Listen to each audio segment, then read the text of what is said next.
According to Robert A. Heinlein, one of my dad's favorite science fiction authors, the universe never did make any sense. I suspect it was built on government contract. He was a man of science, a dreamer, who never achieved the dream of publishing his fiction. He loved gardening and could spend hours trying to grow good okra. He loved to play euchre even after playing for at least a few years at 8 o'clock in the break room. He took walks down to the park where one of the lights still wasn't fixed, he had told me. He was planning to write a newspaper article on this very issue. What makes my father's legacy? Is it where he worked? What he accomplished? Or could it be how he treated his own family? I'm sure some of us have thought about sometimes that the kind of jobs we've had are not what we imagined life would be all about when we were 16. My father certainly didn't think so.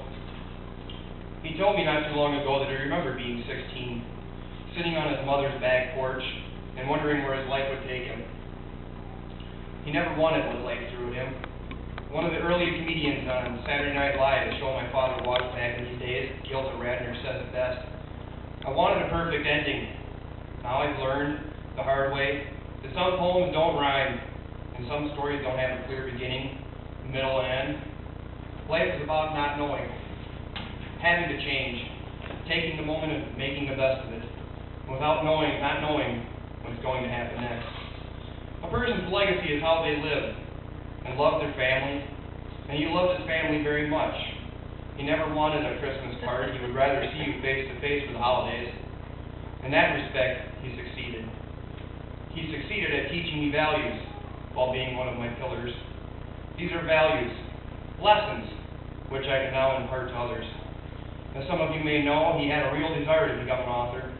This desire was never fulfilled, of course, but when I was 10 years old, he told me that if he ever got published, that the book would be dedicated to his parents and to me. Another inspiring moment in his fatherhood came when I was in 8th grade. We had to come out for a movie, which was our thing to do, and he had to get some gas, so we stopped at Quick Trip in Red Wing to fill up. We both sat there looking inside the store while he finished his cigarette. A moment passed, and finally he said, "Christopher, I want to tell you something." "Okay, Dad," I said. "Now listen, this is important," my father said. "I haven't made the best choices in life when it comes to the jobs I've had, but son, I want you to do better than me. This is a lesson that will carry me through tomorrow." One other important lesson that he taught me that has occurred to me in the past few days is this. He told me once that what we keep forever, we have up here. You can't take anything with you through life but your memories. He didn't need frivolous things such as birthday cards or flowers, but what he did need was love, friendship, and a sense of accomplishment.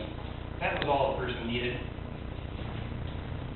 The Canadian singer and actor Paul Anka puts my father's life in perspective with a quote.